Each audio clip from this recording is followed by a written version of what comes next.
네, 국내 증시, 미국 증시입니다. IBK 투자증권 EPB클럽의 최용건 차장과 말씀 나눠봅니다. 차장님 어서 오세요. 네, 안녕하세요. 참 아침부터 포르투갈 얘기 참 많이 하게 되는데요. 좀 부정 이런 쪽에 연관이 안 돼야 될 텐데 오죽하면 이 구제금융을 너무 빨리 졸업했다 이런 얘기까지 나오고 있고 말이죠. 그 외에 사실 챙겨야 될 일들이 많이 있었는데 체크 포인트 좀 하나씩 챙겨주시면 어떨까요? 포르투갈 말씀은 전 안 하고 갈 수는 없었겠지만 최대한 안 하려고 했는데 그것부터 물어보시니 사실 스페인이나 이탈리아 우리 참 그 차트를 통해서 여러 번 봤지만 거기들은 사실 어제 기준금리가 국채금리가 국채금리가 크게 오르지 않았거든요. 전반적인 그 위기다. 금융 위기 때하고 옛날에는 상대적인 굉장히 차별적인 부분이라고 생각합니다. 자, 말씀을 드려보겠습니다. 포르투갈 금융 불안 이야기가 어제 터진 이슈. 즉 이것은 유럽 증시나 미국 증시에 하필이면 속도 부담이 랠리 부담에 대한 경계가 있을 만한 시점과 맞아떨어진 이슈였다라고 해석하겠습니다. 에스피리토 산토 인터내셔널 ESI가 포르투갈 최대 은행의 지주회사죠. 여기가 방금 전 정리가 됐었겠습니다만 13억 유로에 달한 회계 부정이 일어났다. 유동성 위기가 일어났다. BES는 17% 하락했다. BES 주가 안 보고 할 수는 없겠으니까 차트를 한번 보시도록 하겠습니다. 어렵죠. 주가가 이렇게 어려운 추세를 그리고 있습니다. 포르투갈 증권 당국이 이 주식 거래를 정지시켰습니다. 자, 그런데 리스본 증시는 당연히 4% 급락하거나 또 그렇죠. 포르투갈은 유럽은 항상 여러 번 말씀드렸습니다만 남동 라인이 항상 문제 아니겠습니까?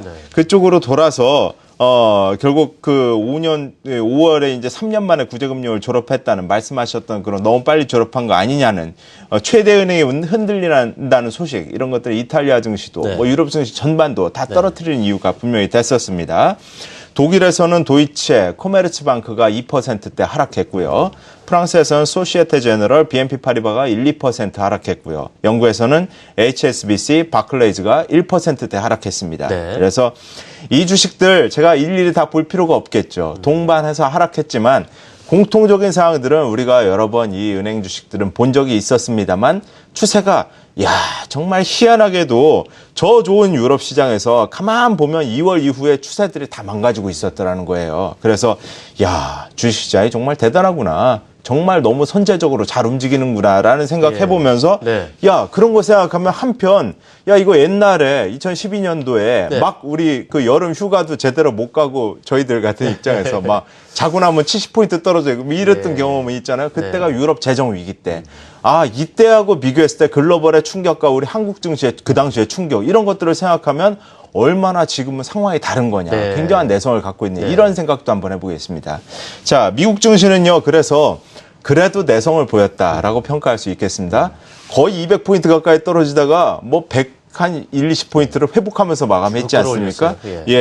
지표가 잘 나왔고 신규 실업수당 잘 나왔고 도매재고는 주로 내구재, 자동차, 기계 이런 것들이 주도를 해서 좋아졌잖아요. 자, 그러나 어제 포르투갈 이슈가 없었다고 하더라도 이 지표로 인해서 속도 조절의 어떤 압력을 이기긴 어려웠을 거라고 생각하는 거죠. 지금 조정을 충분히 받을 수 있는 상황에 들어와 있다고 생각을 하는 거겠고요. 그러나 이 시장에도 실적이 통했던 종목 한번 차트 보도록 하겠습니다. 유나이티드 컨티넨털 UAL이 12% 올랐습니다. 이 추세 보세요. 추세조차도 건강합니다. 이것은 이 장에도 실적이 통했다. 이 좌석 마일당 매출이 3%, 4% 올랐다. 방금 전에 또 정리가 된 얘기했습니다. 그래서 우리 마찬가지로 대한항공한테 이 성수기에 이제 실적이 통하기만을 기다리는 우리나라 항공주 대한항공에도 한번 기대를 가져보겠다는 거죠.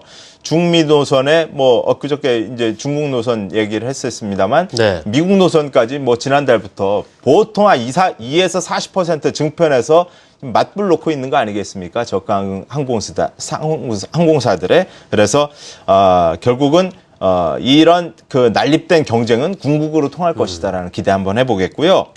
코스트코 어제 많이 오른 건 아니겠습니다만 추세를 역시 한번 보세요. 괜찮지 않습니까? 할인점 코스트코가 이런 추세를 갖고 간다. 이건 우리나라하고 비교해보면 굉장히 온도차가 큰 어떤 소매 경기를 보여준다라고 하겠습니다. 그래서 우리나라 사실 어제 기준금리 또 동결하면서 네. 실망감을 주었는데 또한 우리 증시도 마찬가지로 선제적으로 지금 움직이고 있을 거라는 거죠. 그렇기 때문에 우리한테도 지금 보여지는 증시의 현상은 내수주가 슈팅하는 상황 아니겠습니까? 네. 이런 효과들이 아마 기대할 수 있는 무언가를 지금 시사하고 있으리라고 기대하면서 뉴욕 증시 마감 짓겠습니다. 알겠습니다. 자, 글로벌 증시 특이점들 살펴주셨고요. 자, 우리 시장 흐름도 봐야 되겠습니다. 요새 종목별로 참 그 눈치를 계속 살피시는 투자자분들 많으실 텐데 말이죠. 네. 어떻게 좀 국내 증시 한마디로 설명을 해 주실까요? 예, 우리 증시도 역시 마찬가지로 네. 부담감이 좀 있을 수 있는, 그러나 지수는 아닙니다. 네. 그런 게 있을 수 있는 종목한테 그런 현상이 나오고 있습니다. 네. 그런 게 있을 수 있는 종목 차트 몇 개 한번 보실까요? 이해할 수 있는 고민, LG 이노텍입니다. LG 이노텍 추세가 저렇듯이 보시는 것처럼 뭐 연말 이후에 네. 100% 올랐습니다. 조정 받아도 이상할 게 없는 거죠. 어제 3% 하락했습니다. 상승 부담은 어제 근데 수급으로 볼 땐 개인만 느꼈네요. 자, SK 하이닉스 바닥 대비 최근 70%가 오른 거죠. 이 주식 흠이라고 할 게 주가 부담밖에 없습니다. 이틀 동안 이제 차익 매물이 네. 출회됐고요. 외국인에서 기관 매물이 조금 나왔습니다. LG전자 가장 단기에 오른 종목이고 30%가 올랐는데 네. 애플 경계론에다가 뭐 G3의 유통기간이 너무나 짧았죠. 마치 일베식품처럼. 그래서 기관이 이런 악재에 대해서 정말 기계적으로 반응한 네. 조정이었다. 이틀 동안 이렇게 보겠고요. 또 하나는 이제 불씨가 불꽃을 보이고 있는데 불씨는 보통 이제 씨앗인데 네. 씨앗이 오래가는 법은 아닌데 그런 차원에서 아마 우리 바카라 얘기했었는데요. 내수주에 불을 붙였던 얘들이 게임빌은 제가 월봉으로 보여드립니다. 네. 단기에 아주 심하게 오르고 있는 모습 보고 계시죠? 그래서 이 구간이 우리 사회적으로 이슈가 되었던 구간에 정말 고통받았던 상황입니다. 여기를 다 회복해버린 상황이네요. 그래서 이때 쓰던 스토리를 지금 이 이상을 쓴다는 생각보다는 회복의 의미를 둬야 된다고 한다면 아마도 지금 뭐 경험적인 저항의 경계 구간에 드는 것이 아닌가라는 생각 한번 해보겠고요. 네. 컴투스 어제 마찬가지로 뭐 5% 장중 강세를 윗꼬리로 마감한 모습이 똑같이 보여졌다. 그리고 CJENM 울렁이는 구간에서 외국인 매도가 좀 수상쩍다. 이런 말씀까지 이제 바카라 주식을 좀 정리하고요. 이들이 불을 붙였던 내수주 슈팅 상황 한번 보시게 되면요. 대우증권 추세가 좋죠. 대우증권이 이렇게 가고 있는데 증권 업종은 사실 저점을 확인했다고 하지만 그래도 경상 수익성에 대해서는 아직도 퀘스천 마크거든요. 그런데 2분기 상품 수익에 대한 부분이 부각되면서 어제 주가를 이렇게 3% 가까이 끌어올리는 역할을 했고요. 그러나 코스피, 건설, 코스닥 이렇게 같이 놓고 봤을 때는 코스피는 정말 검은색으로 표시할 수밖에 없는 코스피 아니겠습니까?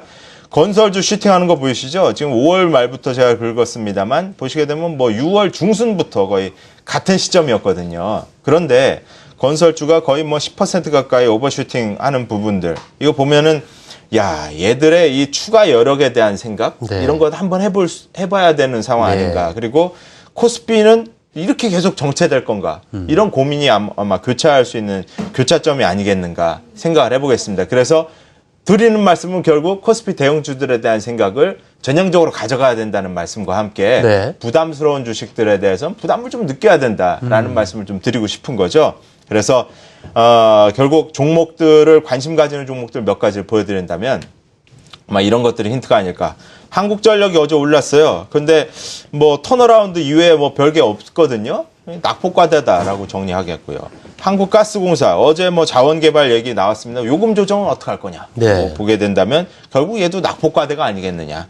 또 LG생활건강 LG생활건강도 단지 전환만을 기다리는 주식 아니겠어요? 낮은 가이던스, 기저효과 이런 것들이라면 역시 이것도 낙폭과대다라고 본다면 언제든지 우리가 접근할 수 있는 건 상방 여력을 가진 주식들, 낙폭과대 주식들일 것이다라는 생각을 하는 관점에서 하나케미칼 이 주봉이네요. 보시게 되면 정말 오랫동안 고통받고 있는 주식입니다. 그런데 지금 뭐 9개월 신저가로 무너지는 OCI를 보면서 이건 아니다라는 생각이 드는 거죠.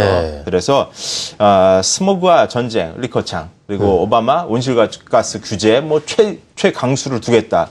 이런 것들이 결국 인류의 숙제가 아닌가라고 생각해 본다면 스트레스 2분기 실적 스트레스에 의한 부분이 저 구간에 대한 저 정도 깊이의 스트레스라면 이건 오히려 매수로 예. 접근해야 될 상황이 아닐까. 3분기 이후에는 우리가 항상 그 실적에는 박하지만 기대에는 후한 게 시장입니다. 그리고 태양광에는 언제나 기대의 목소리가 있어 왔다는 부분입니다. 그래서 이런 부분까지 말씀드려 우리 시장 정리해 보도록 하겠습니다. 자, 미국의 어떤 지수를 보면서 고점에 올라와 있는 수준에서 부담감. 우리 증시 같은 이제 종목별로 봤을 때 그런 부담을 느낄 만한 종목도 언급해 주시면서 향후 좀 눈여겨서 흐름을 지켜볼 만한 종목까지 마지막에 언급을 해 주셨습니다.